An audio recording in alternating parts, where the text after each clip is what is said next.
నమస్తే. ప్రస్తుతం మనతో పాటు సీనియర్ జర్నలిస్ట్ భరద్వాజ్ ఉన్నారు. ఆయనతో మాట్లాడు. నమస్తే సార్. నమస్తే. సార్, రెట్రో ఈవెంట్లో విజయ్ దేవరకొండని యాంకర్ అడిగిన ప్రశ్నకి నేను ఔరంగజేబుని కొడతాను అని చెప్పి అదొక వివాదం నడుస్తుంది. ఇంకో పక్కనేమో గిరిజనులు ఆయన పైన క్షమాపణ చెప్పాలి అని చెప్పేసి అడుగుతున్నారు. అసలు ఏంటంటారు సార్? అంటే ఔరంగజేబు అంటే ఒకవేళ మీరు వెనక్కి వెళ్తే ఏం చేస్తారు అని చెప్పేసి అడిగితే నేను ఔరంగజేబుని కొడతాను, బ్రిటిష్లను కొడతాను అని చెప్పేసి అన్నారు. సో అది అంటే అసలు చరిత్ర తెలియకుండా మాట్లాడుతున్నాడు విజయ్ దేవరకొండ. అసలు చావా సినిమా ఎఫెక్ట్ వల్ల ఇదంతా మాట్లాడుతున్నాడు. ట్రెండ్లో ఉన్నాడు అతను. అంటే ప్రస్తుతం భారతదేశంలో ఔరంగజేబు విలన్ అలా ప్రొజెక్ట్ అయిపోయి చాలా కాలంగా నడుస్తుంది. కొత్తగా లేదు, అది కొత్తగా కాదు. దాదాపు ఎవరిని అడిగినా కానీ ఎన్టీ రామారావు గారు లాంటి వాడే ఆయన చంద్రబాబు గారు వెన్నుపోటు తర్వాత ఆయన మీడియాతో మాట్లాడిన వీడియోస్ ఉన్నాయి యూట్యూబ్లో అవైలబుల్గానే. దానిలో కూడా ఆయన చంద్రబాబు నాయుడిని ఔరంగజేబుతో పోల్చాడు. పోల్చి చంద్రబాబు ఔరంగజేబుకి తేడా లేదని నేను అనుకుంటున్నాను అనేసాడు ఆయన.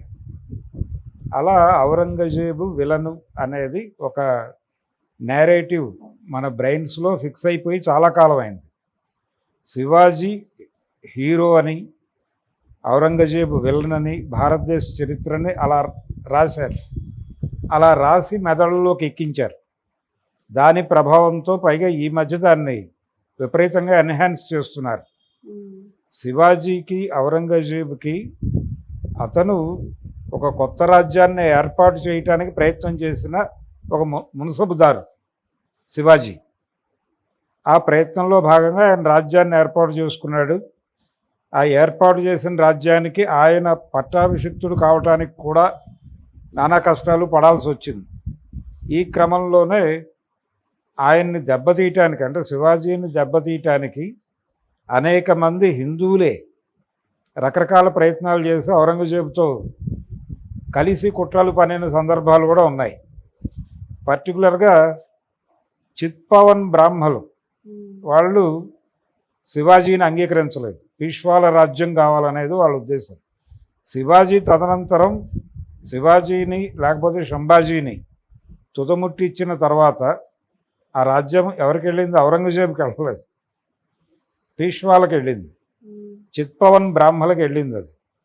కాబట్టి ఔరంగజేబుని విలన్గా నేరేటివ్ బిల్డ్ చేశారు. కానీ శివాజీనో లేకపోతే సంభాజీనో చంపడం ద్వారా ఔరంగజేబు సాధించింది ఏం లేదు.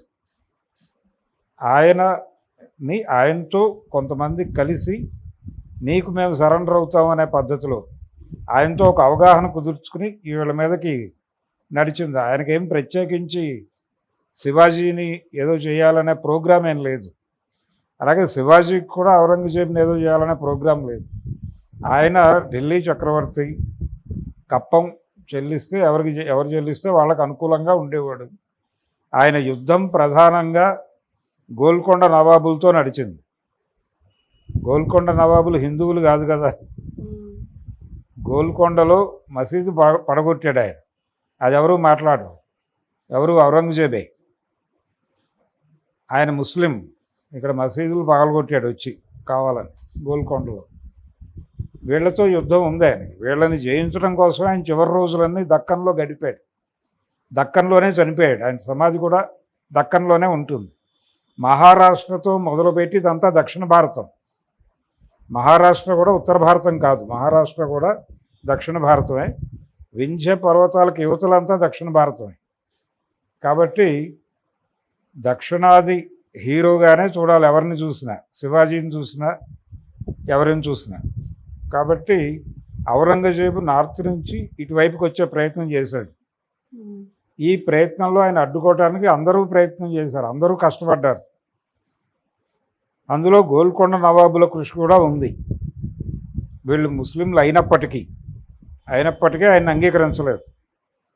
ఆయన కూడా వీళ్ళు ముస్లింలు అయినప్పటికీ వీళ్ళని ఏదో మనవాళ్ళు కదా అని ఆయన క్షమించలేదు. చివరికి వీళ్ళని అధికారం నుంచి కూలదోసేదాకా వాళ్ళు మొగలాయిలు ఊరుకోలేదు. అందుకని ఇక్కడ ఏదో మతపరమైన ఘర్షణలు, ఆయన హిందువు కాబట్టి, ఈయన ముస్లిం కాబట్టి, ఆయన ఏదో మతాలు మార్చడానికి విపరీతంగా ప్రయత్నం చేశాడని, ఇవన్నీ ప్రచారాలు అంతే. ఈ నేరేటివ్స్ ప్రభావంతో విజయ్ దేవరకొండ గారు ఒక ఎమోషనల్ స్టేట్మెంట్ ఇద్దామనే ఉద్దేశంతో ఔరంగజేబుతో ఫైట్ చేస్తాను అని చెప్పడం వెనకాల ప్రజెంట్ పొలిటికల్ సీనేరియో కూడా ఉంది. ప్రస్తుత రాజకీయ వాతావరణం ఇలాంటి స్టేట్మెంట్లు ఇవ్వడానికి అనుకూలంగా ఉంది. ఇలాంటి స్టేట్మెంట్లు ఇస్తే వీళ్ళందరూ తన్ని భుజానేసుకుంటారేమో అనే అభిప్రాయం కూడా ఆయన బుర్రలో ఉండుండొచ్చు. విజయ్ దేవరకొండ బ్రెయిన్లో. అంటే ఆయన ఏదో లెఫ్ట్ ఓరియంటేషన్ ఉందనో, లేకపోతే ఇక్కడ చరిత్రని వీళ్ళు చెప్తున్నటువంటి నేరేటివ్ నుంచి భిన్నంగా ఆలోచించే తత్వం ఉందనో అనుకోనక్కర్లేదు. అతను ఒక సాధారణ సినిమా నటుడు. కాకపోతే ప్రజెంట్ పొలిటికల్ దీనిలో నడుస్తున్న ట్రెండ్లో వెళ్ళిపోవాలి అనేటువంటి ఐడియాతో ఉన్నాడు ఆయన. రాజమౌళి కూడా అలాంటి అభిప్రాయాలే కలిగి ఉన్నాడు. రాజమౌళి తండ్రి గారు అలాంటి అభిప్రాయాలే కలిగి ఉన్నాడు. ఆయన చాలా వీడియోలు ప్రైవేట్గా చేశాడు విజయేంద్ర ప్రసాద్ గారు. ఆ వీడియోల్లో గాంధీ గారి మీద, ఇతర కాంగ్రెస్ నాయకుల మీద, గాడ్సే మీద ఆయన చేసిన కామెంట్స్లో ఆయన రైటిస్ట్, అంటే ఇప్పుడు మతతత్వ పార్టీ అని చెప్తున్నటువంటి భారతీయ జనతా పార్టీకి మూల పార్టీ అయినటువంటి జనసంఘ్ని, హిందూ మహాసభని వెనకేసుకొస్తూ చాలా కంటెంట్ చెప్పాడు ఆయన విజయేంద్ర ప్రసాద్. కాబట్టి వీళ్ళందరూ ఒక దీనిలో ఉన్నారు, ఒక ప్లైన్లో. అండ్ గిరిజనులు మాకు అంటే గిరిజన సంఘాలు అంటే అడుగుతున్నాయి, రిక్వెస్ట్ చేస్తున్నాయి ఏంటంటే ఖచ్చితంగా క్షమాపణ చెప్పాలి విజయ్ దేవరకొండ అని చెప్పేసి. అది వేరే కాంటెక్స్ట్. ఔరంగజేబుకి దానికి సంబంధం లేదు. ఔరంగజేబు ఒకటే స్టేజ్ దగ్గర మాట్లాడారని చెప్పి ఏమన్నాడు, గిరిజనులకు సంబంధించి కాంట్రవర్సీ అంటే పాకిస్తాన్ వాళ్ళు గిరిజనుల ఇంకా కొట్టుకుంటూనే ఉన్నారు అని చెప్పేసి. అంటే ఇలా కొట్టుకోవడం వెనుక గిరిజనులు అని మెన్షన్ చేశారు. అంటే నాగరికత అని మెన్షన్ చేయకుండా ఇలా మెన్షన్ చేయడం వల్ల గిరిజనులు ఎఫెక్ట్, ఆదివాసీలు, వెనకబడిన వారు, నాగరికత తెలియని వారు, అంటే ప్రస్తుత రాజకీయాలు అర్థం కాని వారు, ఇలాగేదో ఒక వేగ్ స్టేట్మెంట్లో భాగంగా అని ఉంటాడు.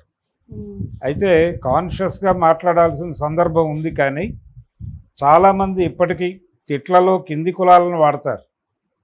చాలా అగ్రకులాల్లో వాళ్ళు అగ్రకులాల్లో పుట్టినటువంటి వాళ్ళని అవమానించాలంటే కింది కులం పేరుతో అవమానించడం అనేది సహజంగా జరుగుతుంది. వాళ్ళు ఏమాత్రం ఆలోచించకుండా ఈవెన్ చండాలంగా ఉంది అనటంలో కూడా ఆ చండాలంగా ఉంది అనేది, ఆ చండాలం అనేది కూడా ఒక కులాన్ని రిప్రజెంట్ చేసేది. కాబట్టి ఇలాంటివి అనేకం ఉన్నాయి. వీటిలో ఏదో ఒకటి మాట్లాడేస్తారు. అంటే ఎవరైనా మురికిగా బిహేవ్ చేస్తుంటే ఎరుకల యానాది అని మాట్లాడేస్తారు తిట్టుగా. ఆ కులం తాలూకా వాళ్ళు హర్ట్ అవుతారు అనేటువంటి మినిమం సెన్స్ కూడా ఉండదు వీళ్ళకి. అంటే తనతో సమాన స్థాయి ఉన్నవాడిని అవమానపరచాలంటే వాడిని కింది కులం పేరుతో చెప్తే వాడిని అవమానించినట్టుగా వీళ్ళు ఫీల్ అవుతున్నారంటే కుల వివక్ష ఉంది, అగ్రకుల ఆభిజాత్యం ఉంది ఇళ్లలో బలంగా అనేది అర్థం. అతను నాకు తెలిసి విజయ్ దేవరకొండ అతను వెలమ. దాంతో అతను బ్రాటప్ నుంచి అది వచ్చి ఉండొచ్చు. బ్రాటప్ నుంచి వచ్చినటువంటి దాని ఎఫెక్ట్ ఇది. ఆదివాసీల మీద అంటే గ్రాంటెడ్గా తీసుకుని స్టేట్మెంట్ ఇవ్వటం, ఇది ఖచ్చితంగా గొడవ పడాల్సిన సందర్భమే.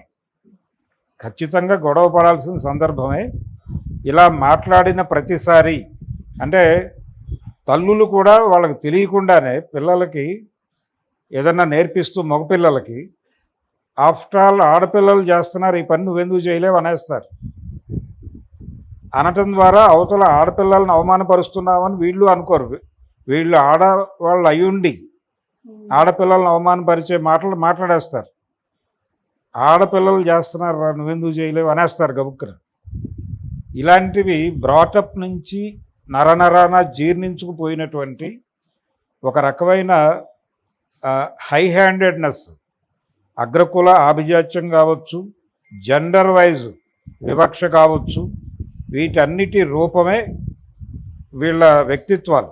ఓకే. ఆ వ్యక్తిత్వాల్లో నుంచి వాళ్ళకి తెలియదు, వాళ్ళు అవమానిస్తున్నామని కూడా అనుకోరు, అన్కాన్షియస్గా అనేస్తారు ఆ మాట. అనేసిన తర్వాత అవతల వాళ్ళు గాయపడి ఏడ్చిన తర్వాత వాళ్ళకి అర్థం అవుతుంది, ఓహో మనం అవమానించామా వీళ్ళని. అప్పుడు కూడా అంటారు వీళ్ళు, మేము మిమ్మల్ని దృష్టిలో పెట్టుకుని ఆ మాట అనలేదు అని. మీరు పెట్టుకుని అన్నారా లేదా అన్నది కాదు, మీరు అన్నదానిలో ఆ ప్రస్తావన ఉందా లేదా అన్నది పాయింట్. ఓకే. అది అనటానికి అతను బ్రాటప్పే, అతను అగ్రకులంలో పుట్టాడు, పరిపాలన చేస్తున్నటువంటి పరిపాలనలో భాగస్వామ్యం వహిస్తున్నటువంటి ఒక కులంలో ఉన్నాడు ఆయన.